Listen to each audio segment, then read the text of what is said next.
राधे राधे दोस्तों, welcome back to my new blog. तो दोस्तों, ये मैं गई गौशाल गांव। वहाँ मेरे जीजा जी, मेरे ताऊ जी के जमाई बीमार थे और उस साथ में उनके बेटी के हस्बैंड भी ऑपरेशन हुआ था। तो वो मेरी बहन की बेटी हुई जैसे। तो फिर वहाँ उनकी पूछ करने हम गए। काफ़ी दिनों से जाना सोच रहे थे। तो ये गौशाल में नाग देवता की बावड़ी, यहाँ नाग देवता गौतम ऋषि कंचन नाग जी के मंदिर में शीश नवाने के बाद फिर हम सीधे ही निकल गए बहन की बेटी के घर।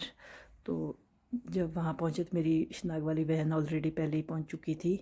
तो फिर वहाँ काफ़ी देर बैठने के बाद फिर हमें अपनी बहन के घर भी आना था। तो फिर वहाँ मेरी बहन फूल निकाल के फिर हम सीधे यहाँ से निकल गए। तो फिर जाना हुआ अपनी बहन के घर। तो ये देखिए हमारा ट्रेडिशनल दरवाज़ों में जो कारीगरी होती है फंक्शन के टाइम में।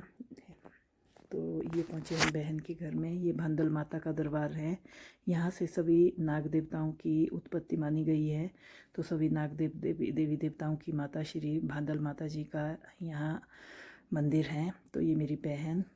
तो फिर हम काफ़ी देर बैठे, चाय बिस्किट खूब देर बैठे रहे। तो उनको मनाली जाना था। तो फिर हमने कहा आप भी मनाली जाओ। तो उसके बाद हम मेरी नाग वाली बहन के घर आए, क्योंकि मेरे भैया की तबीयत भी थोड़ी ख़राब थी। तो फिर हमने कहा इनका घर और भैया का घर साथ साथ में है। तो फिर हमने कहा चलो फिर थोड़ी देर उनकी भी पूछ कर ले। तो उसके बाद हमने गार्डन में काफ़ी फ़ोटो शूट किए।